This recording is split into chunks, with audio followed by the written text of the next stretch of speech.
नमस्कार. तुम्हाला कोणी सांगितलं की एक असं सोपं तंत्र आहे जे फक्त 6 मिनिटात आपला स्ट्रेस तब्बल 68% कमी करू शकतं, तर विश्वास बसेल का? आणि ऐका, हे तंत्र विकत घ्यायला कुठेही जायची गरज नाहीये, ते आपल्या प्रत्येकाच्या घरात आहे.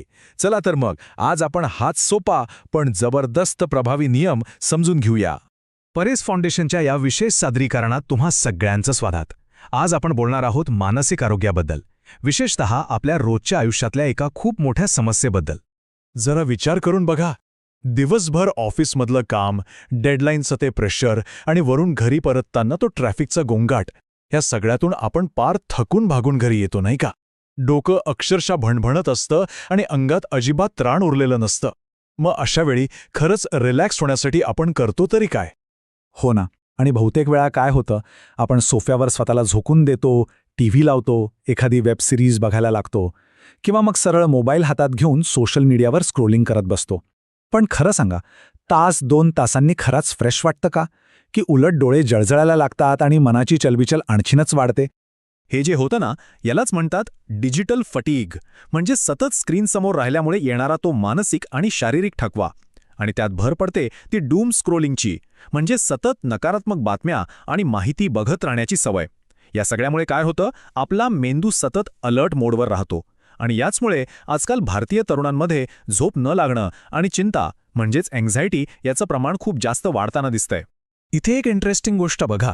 भूतकाळ आणि वर्तमानातला फरक किती स्पष्ट आहे. आठवून बघा, पूर्वी आपले आजी आजोबा संध्याकाळी देवाऱ्यासमोर बसून पोथी वाचायचे किंवा अगदी साधं वर्तमानपत्र का होईना पण वाचायचे. ते फक्त वाचन नव्हतं, तर दिवसभराच्या धावपळीतून मनाला शांत करणारा एक मेंटल डिटॉक्स होता, नाही का? आणि यावणत आजची पिढी झोपण्यापूर्वी काय करते, तर डूम स्क्रोलिंग, ज्यामुळे नकळतपणे आपलं मानसिक आरोग्य धोक्यात येतंय. पण या सगळ्यावर एक इतका साधा उपाय आहे की विश्वास बसणार नाही. एक असा उपाय जो फक्त 6 मिनिटात आपला स्ट्रेस खूप मोठ्या प्रमाणात कमी करू शकतो. आणि गंमत म्हणजे हा उपाय आपल्या अगदी जवळ आहे, फक्त कदाचित नकळतपणे आपण त्याकडे दुर्लक्ष करत आलोय.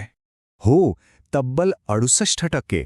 हे मी नाही सांगत, संशोधनाने हे सिद्ध केलंय की ह्या एका सोप्या उपायाने स्ट्रेस इतक्या मोठ्या प्रमाणात कमी होऊ शकतो. ही खरंच काही साधीसुधी गोष्ट नाहीये. आणि यासाठी तास न तास द्यायची पण गरज नाहीये. किती वेळ? फक्त 6 मिनिटं. हो, अगदी बरोबर ऐकलंय. शांतपणे केलेलं फक्त 6 मिनिटांचं वाचन तुमचा सगळा ताण घालवून तुम्हाला एकदम फ्रेश करू शकतं. हे बघा, हे संशोधन तर खूपच इंटरेस्टिंग आहे. युनिव्हर्सिटी ऑफ ससेक्समध्ये डॉक्टर डेव्हिड लुईस यांनी स्ट्रेस कमी करण्याच्या वेगवेगळ्या पद्धतींची तुलना केली. आणि त्यांना काय आढळलं माहितीये? चहा किंवा कॉफी प्यायल्याने स्ट्रेस 54% कमी होतो. संगीत ऐकल्याने 61% कमी होतो.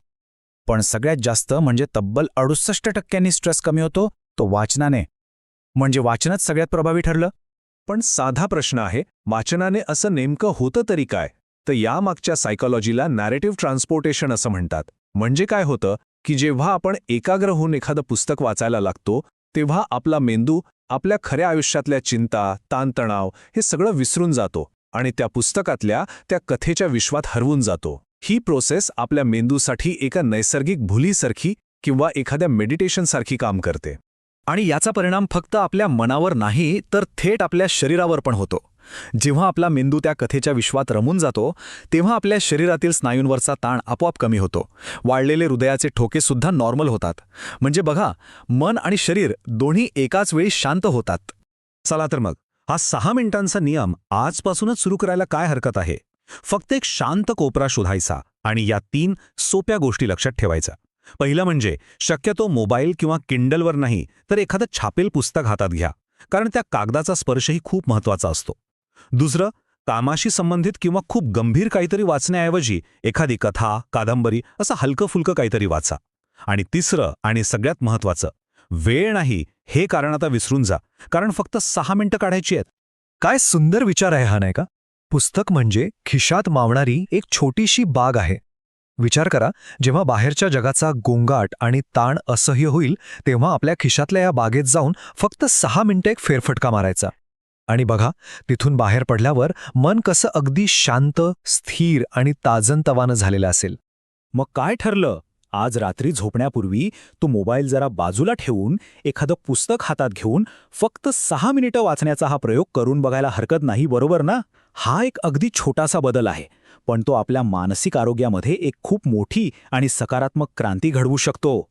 मनाचे खेळ. हे माहितीपूर्ण सादरीकरण केलं आहे मानसशास्त्रज्ञ डॉक्टर अजित पाटील यांनी. आपल्याला अधिक माहिती हवी असेल तर दिलेल्या क्रमांकावर संपर्क नक्की साधू शकता. धन्यवाद. मनाचे खेळ, परीस फाउंडेशन.